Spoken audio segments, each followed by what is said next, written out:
I want to take you back in time on a unique adventure. It was the day after Christmas 2002.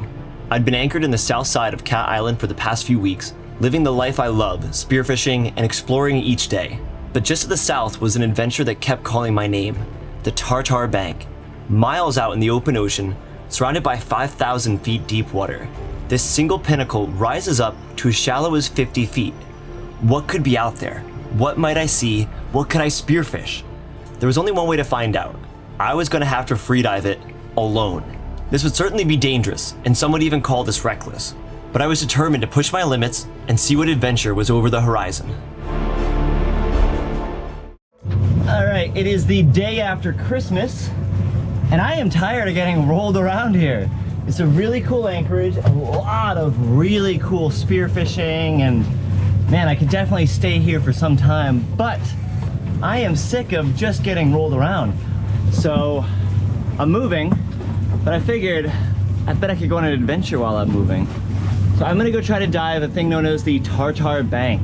It is basically just this big pinnacle that comes up to, I think, 40 feet, they say, surrounded by 3,000 feet of water in all directions. So it could be the coolest thing on earth. It could be a whole lot of nothing. I'm really excited. Not quite enough wind to go full sail, but the motor sail got me all the way out there. Dodging a few squalls, I was out in the open ocean, just myself alone. It was wild, just out here, storms all around, and I'm about to hop in the water. Depth sounder's reading 70 feet, and yeah, I can see some of the sand in between the reef down there. This is wild. Not exactly ideal conditions for here, but honestly, it could be far worse. And you know what? If I ever waited for the right conditions, I would never go. See what happens. The open ocean water is so clear you can see all the way down to the bottom. Well, I didn't come this far to not jump in the water. I'm gonna have to put down the mainsail. I think I'm gonna have to go for a dive here. Phew. All right, so I'm literally in the middle of the ocean right now. Whoa. Wish there wasn't this back swell, but such as it is. It's 3,000 feet everywhere, but right here it's 60 feet. So, I gotta see what's down there. I just talked to a guy online who's free dove it. He's a really good spear fisherman. He said don't do it, because there's sharks and wahoo and stuff, and I said, well, yeah, it's kind of why I want to do this. So, we'll see. I built this swim platform specifically so I could do just this maneuver you're about to see. I call this the probably can't get eaten by a shark maneuver. Observe.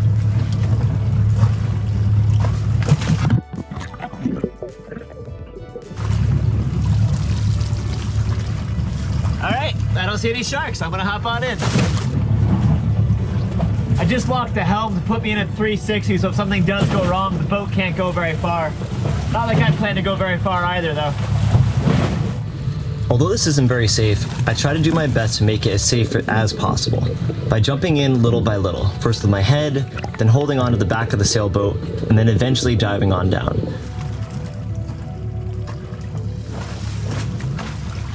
Now I take my first dive down.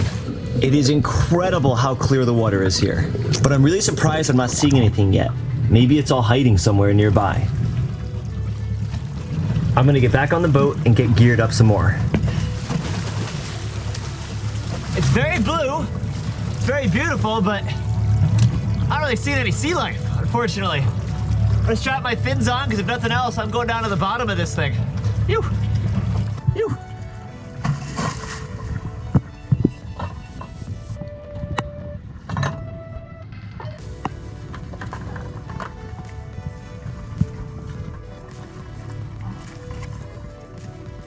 Alright, now that I got my fins on, it's time to hop in and go for a real free dive. I'm gonna grab my camera as well, just to get some sweet selfie angles. This carbon fiber selfie stick is 10 feet long, which should get everything down there. Bahamas blue water never ceases to amaze me. This is super cool, but I'm definitely a little bit anxious here. If something goes wrong, the boat could get away from me potentially, or who knows what else could be lurking down here, so I gotta be on my toes.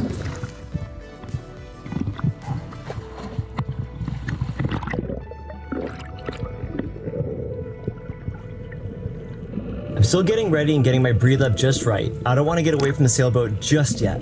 I also need to be careful the swim platform doesn't whack me in the head while the ocean is bobbing my boat up and down. Little things like that can catch you off guard and spell disaster if you're not careful. This is so wild with all these squalls out all around me. Alright, let's get away from the boat and get a breathe up going for a deeper free dive. Now that I'm breathed up well, I'm ready to take that duck dive and head down.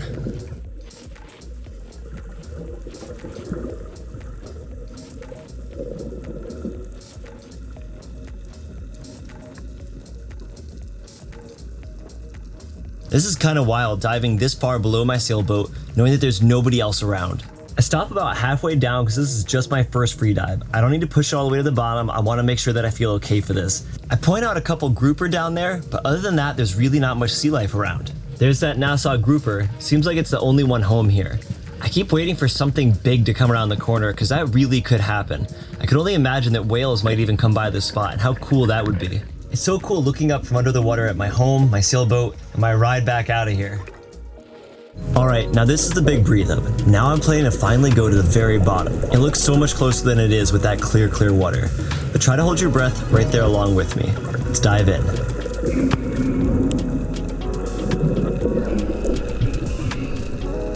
I've got a long way to go to the bottom. Say goodbye to the boat, it's about to get a whole lot smaller. Now 70 feet, which is approximately what this dive is going to be, isn't really that far compared to what many professional freedivers can do. But I'm not a professional, I'm more of a sailor YouTuber. So for me, it's a little bit of a push, but it's just so cool to be down here with nothing else around, the whole open ocean, and I'm really hoping to see something cool, something unique down here. I grab a little piece of seaweed just to say I've been down to the bottom, hold it up, and take a quick look around. One thing I can really focus on is how far up away my boat is, and I love this iconic shot right here, all the way on the bottom of the ocean, nowhere else to see land in sight. Super cool. I've got a bit of time now to start heading back up to the surface. I'm not going to take too long on the bottom just because there's not much to see here. I'm really surprised at the lack of sea life, and I'm hoping that maybe I just hit this on the wrong time. And that could just be it. On a different day, it could have been so much more. Either way, I'm happy I got to come out here and do this.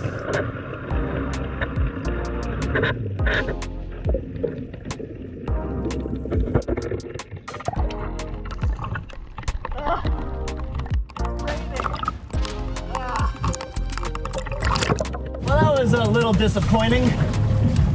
No sharks, no really anything. I saw one pretty big Nassau grouper, but who cares? You know, they're not even in season, and if they were, wouldn't be a very big deal. Pretty spooky, you know? Keenly aware of the fact that I'm risking everything just to go down to the bottom here. It's kind of fun. Yeah, it's raining. It's a bit of a bummer, but yeah, December, no wetsuit, a little cold. I'm gonna start making way for a nice warm anchorage tonight. It doesn't roll around. Phew. All right, 4 hours later, I'm just about into here. See, the scenery's changed quite a bit. Got one of the cruiser boat here. I thought about going there, but I want a good night's sleep tonight. I need just one good night, so we're trying to go up into this harbor and see what it looks like. Smithstown. One boat up there, sitting on its side, so we know not to go over there. A working navigational light. That's always a good sign. Let's check this place out. Just arrived. Check this place out. Super shallow nearby, though. For me, this was a really big fear to overcome. If you haven't before, swimming out in the open ocean really gives you a sense of just how small you are and how deep the ocean is with that abyss below you. Like I said earlier in this video, this could have potentially been very dangerous.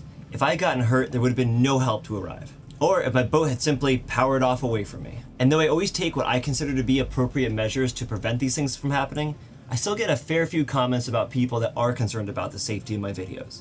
And I get it. I'm rarely clipped in when I solo sail. That bothers a lot of people. I like to kiteboard over islands or rocks or whatever, and that's pretty easy to break a leg on. I like to swim with and touch sharks because it's fun, and that really makes some people extremely angry. And in this video, I motored several miles out into the open ocean so I could free dive down, not to my limit, but you know, a decent little stretch for me. Yeah, it's not a smart thing to do. None of those things are really safe. So what's the point of doing them? What's the point of living a life without risk? That's boring. My channel's name is Adventure Man Dan, not Safety Man Dan. I'm a YouTuber, not a sailing or freedive instructor. This channel is all about adventures by way of living life to the fullest, going out into the unknown, trying things I've never done before, and sometimes failing at that. But in the end, enjoying the journey and whatever destination I arrive at. I hope these words inspire you to get out and explore. Push your limits and make some memories that'll last a lifetime. It's up to you to decide what balance you want to take in life between safety and adventure. Because really, a good adventure usually isn't safe.